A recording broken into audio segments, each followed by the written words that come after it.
Le pendentif de jade du jeune homme est tombé sous l'énorme chaudron antique. Il a tenté de le récupérer à la main mais c'était hors de portée. Il a donc essayé de déplacer le chaudron ancien. Mais le chaudron était léger comme de la mousse. Sa fiancée derrière lui est restée stupéfaite. Car il s'agissait du chaudron ancestral protecteur de la famille Huo, pesant des milliers de kilos. Mais dans les mains du jeune homme il était léger comme une plume. La jeune fille se souvint alors des paroles de son grand-père. Son fiancé pouvait protéger la famille Huo de tous les désastres. Mais son père le croyait être un bon arien sans force interne. C'est pourquoi il désapprouvait leur union, ignorant que le jeune homme était né avec un saint corps de sang de dragon. Sans pratiquer, il pouvait battre son maître à plat de couture. Mais son maître lui avait toujours menti en disant qu'il était bon arien. Après 20 ans d'entraînement, il était inférieur même au gardien. Le jeune homme se sentait coupable d'avoir déçu les espoirs de son maître. Ne sachant pas que son maître était à bout de force, il lui a jeté un pendentif de jade et l'a envoyé en ville, à Jiansheng pour trouver sa promise et se marier. Après le départ du jeune homme, le maître a enfin pu souffler. Si son disciple apprenait qu'il l'avait gravement blessé d'un coup, ce serait tellement humiliant. Sur la route descendant de la montagne, le jeune homme rencontra son futur beau-père pour chasser. Mais à ce moment aucun ne reconnaissait l'autre. Voyant son beau-père le supplier de le sauver, le jeune homme eut peur de ne pas pouvoir vaincre ses poursuivants.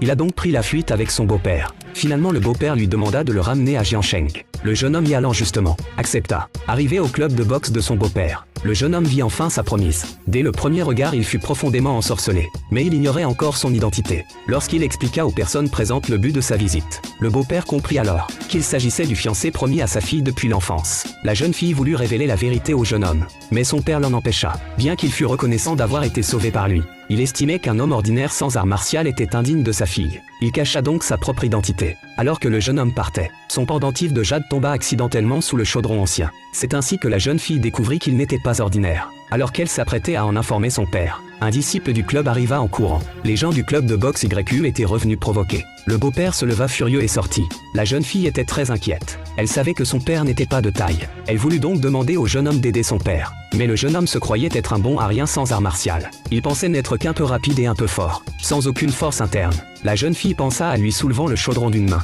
Cela ne pouvait pas être qu'un peu de force. Elle crut qu'il refusait délibérément, et fut très déçue par lui. Voyant l'expression triste de la jeune fille, le jeune homme accepta à contre-cœur. Alors qu'ils sortaient en courant, ils virent l'adversaire apporter un cercueil. Ils déclarèrent vouloir un duel à mort avec le club du beau-père. Le perdant devrait non seulement quitter Jiansheng, mais aussi se briser sa propre force martiale. Le beau-père hésitait initialement, mais sous la provocation de l'adversaire il perdit la tête, et accepta immédiatement. L'adversaire envoya d'abord Li Guansheng, le meilleur jeune combattant de Jiansheng.